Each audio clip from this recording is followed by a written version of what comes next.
ரிஷப ராசி நபர்களுக்கு 2025 மே மாதத்திற்குண்டான மாத ராசி பலன். மே மாதத்தை பொறுத்தவரை ரிஷபராசி நபர்களுக்கு செவ்வாயுடைய நீச அமைப்புகள் விலகிறதுனால செவ்வாயால் சில புரோஜன அமைப்புகள் உங்களுக்கு உண்டு. அடுத்ததா மாதத்தின் பிற்பகுதியில சூரியன் ஜென்ம ராசிக்கு வருது. சுக்கிரன் எல்லாவற்றுக்கும் மேலாக ராசிநாதன் சுக்கிரன் இந்த மாசத்துல திரும்பவும் ஒரு உச்சமைப்பு, தெளிவான ஒரு உச்சமைப்பு. அது என்ன தெளிவான ஒரு உச்சமைப்பு அப்படின்னு கேட்டீங்கன்னா, இந்த சனி ராகு கூட சேர்ந்து திருப்பி வக்கரமாகி கிரகணமாகி இந்த இடையில கொஞ்சம் சங்கடப்பட்ட அமைப்பு இருந்துச்சு. அப்ப அந்த இடையில சுக்கிரன் சம்பந்தப்பட்ட சூழ்நிலையில சுக்கிரனுக்கு சங்கடங்கன்னா ரிஷபராசி நபர்களுக்கும் சங்கடம் தான். ரிஷபராசியுடைய மனநிலை, மனசு அமைப்பு, நமக்கு போய் இப்படி நடக்குதே, நடந்துடுச்சே, நம்ம தேவையில்லாம மாட்டிக்கிட்டோமே அப்படிங்கிற மாதிரி ஏதோ ஒரு சூழ்நிலையில சில சங்கட அமைப்புகள்ல நீங்க மாட்டியிருப்பீங்க இந்த இடைப்பட்ட காலகட்டத்துல. இப்போ அந்த சுக்கிரன் சனி ராகு விட்டு வெளில வருது. அப்போ மாதத்தின் பெருவாரியான நாட்கள் ஒரு தெளிவான சூழ்நிலைக்கு நீங்க மாறிடுவீங்க. அந்த சங்கட அமைப்புகள் போட்டு வருத்திக்கிட்டு அழுத்திக்கிட்டு ஒரு பிரச்சனையோட இந்த சங்கட அமைப்புகள் ரிஷபராசி நபர்களுக்கு இந்த மாசத்தோட ஓவர்.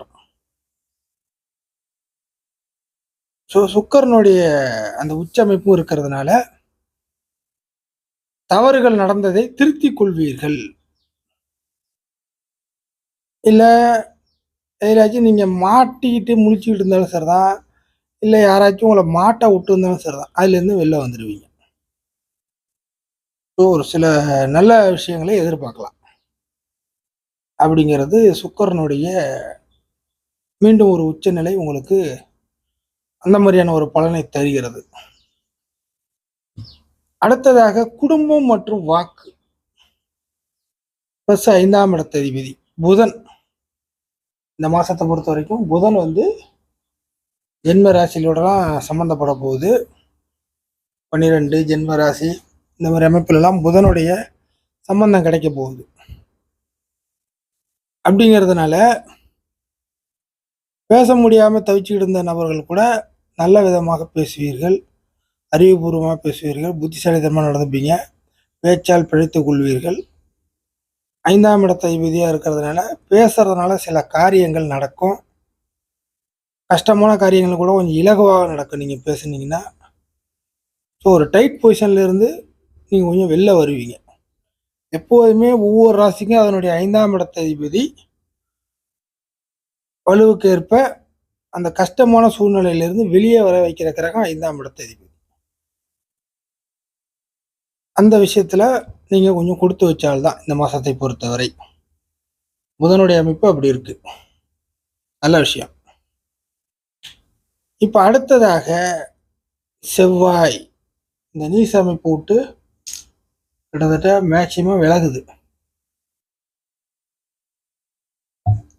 அதனால நீச அமைப்புகள்ல இருந்து செவ்வாய் விலகிறதுனால செவ்வாய் ரிஷபராசி நபர்களுக்கு 7 மற்றும் 12 கூடிய கிரகம். உங்களுக்கு இது வரைக்கும் அடுத்தவங்களோட சப்போர்ட் கிடைக்கல, பார்ட்னரோட சப்போர்ட் கிடைக்கல, இல்லை நம்பிக்கைக்குரியவர் அப்படிங்கிறவங்களோட சப்போர்ட் கிடைக்கல, அண்ணன் தம்பியோட சப்போர்ட் கிடைக்கல, ஆண் வர்க்கத்தினால சப்போர்ட் கிடைக்கல, இந்த மாதிரி அடுத்தவங்களுடைய சப்போர்ட் கிடைக்கல, அதனால நான் தன்னந்தனியா போராடிட்டு இருக்கிறேன் அப்படிங்கிற ஒரு பலகீன அமைப்புல இருக்கிறீங்கன்னா உங்களுக்கு இந்த மாசத்துல இருந்து உங்களுக்கு இந்த சப்போர்ட் அமைப்புகள் அடுத்தவர்களுடைய ரெக்கமெண்டேஷனை வச்சுக்கலாம், சப்போர்ட்டா வச்சுக்கலாம், பக்கபலமா வச்சுக்கலாம். இந்த மாதிரி ஏதோ ஒரு காரண அமைப்புகள்ல சில சப்போர்ட் விஷயங்கள் ரிஷபராசி நபர்களுக்கு கிடைக்கவும் ஆரம்பிக்கும். இது மேஜரா செவ்வாயினால வரக்கூடிய பலன். 12 இந்த மாசத்தை பொறுத்த வரைக்கும் 12 கொஞ்சம் ஆக்டிவா இருக்கு. 12 கொஞ்சம் ஆக்டிவா இருக்கிறதுனால பிரயாணங்கள், அலைச்சல்கள், பயணங்கள், செலவுகள், நல்ல செலவு, தேவையான செலவுகள். அடுத்தது பார்த்தீங்கன்னாக்கா,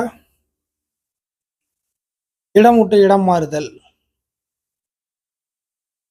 தூர இடத்திற்கு செல்லுதல், இந்த மாதிரி ஏதோ ஒரு விஷயத்தின் மூலியமாக அதுக்கான வாய்ப்புகள், வசதிகளை எதிர்பார்த்துக்கிட்டு இருந்தீங்கன்னா, நான் சொன்ன விஷயத்துலலாம் எனக்கு தேவை அப்படின்னு நீங்க எதிர்பார்த்துட்டு இருந்தீங்கன்னா, அந்த தேவைகள் பூர்த்தியாகும். தேவைப்படக்கூடியவர்களுக்கு இந்த காலகட்டம் இந்த டைமிங்கா இருக்கு.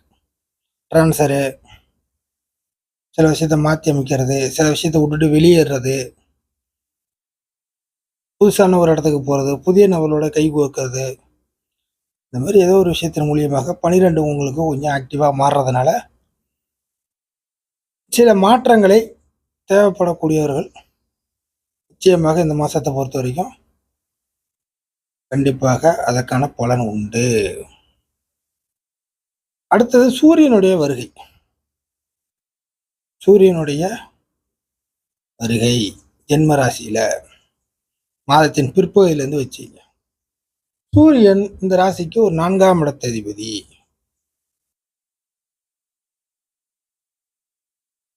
இந்த 4ஆம் இடத்த அதிபதி சொத்து சுகத்தை குறிக்கக்கூடிய கிரகம்.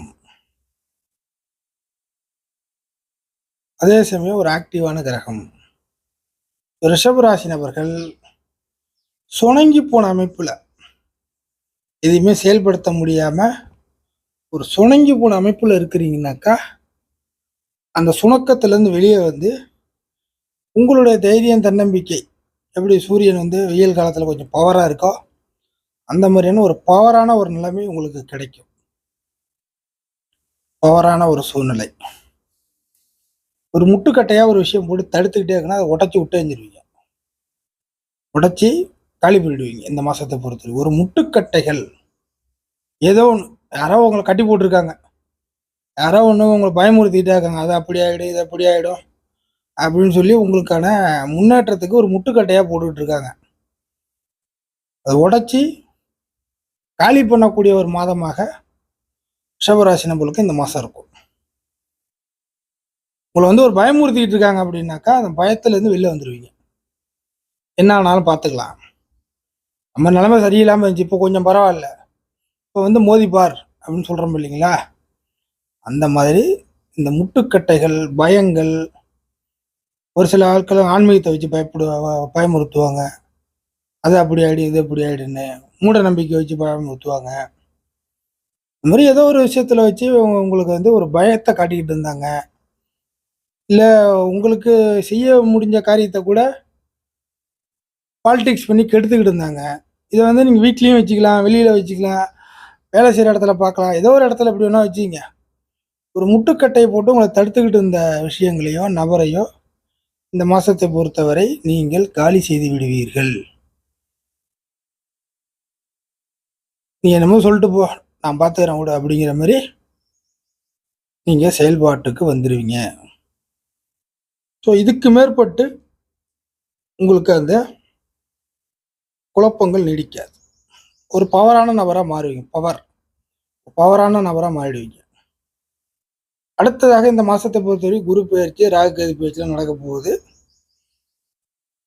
சூரியன் ஜென்ம ராசியில வருது, 4ல் கேது வருது. அப்படிங்கிறதுனால இந்த சொத்து சுகம், இடம், வீடு, வாகன அமைப்புகள் இதிலெல்லாம் மாற்றங்கள் வருது. மாற்றங்கள் வேணும், மாற்றங்கள் தேவை என்றால் சுய ஜாதக அமைப்பு நல்லா இருந்தால் செஞ்சுக்கலாம். இல்லைனாக்கா இருக்கிறதே பெட்டர் அப்படிங்கிற ஒரு சூழ்நிலைக்கு நீங்கள் தயாராகலாம். சரிங்களா? இது வெறும் முக்கியமான ஒரு பலன். அடுத்து 2ல் குரு. இந்த மாசத்துலேருந்து உங்களுக்கு 2ல் குரு வருது. 2ல் குரு வர்றதுனால இதுக்கு மேற்பட்டு நிறைய சவுண்டு விட்டு நிறைய பேசுற மாதிரி வரும். புரியுதுங்களா? பேசாத ரிஷபராசி நபர்கள் கூட நிறைய பேசக்கூடிய சூழ்நிலைக்கு தள்ளப்படுவீர்கள். பேசிதான் காலம் ஓட்டுற மாதிரி இருக்கும். இதுக்கு மேற்பட்டு பேச்சு இல்லைன்னா உங்களுக்கு வந்து உலகம் கண்டுக்காது. நம்ம பேசியே ஆகணும். இது வரைக்கும் பேசாமல் இருந்துட்டோம்.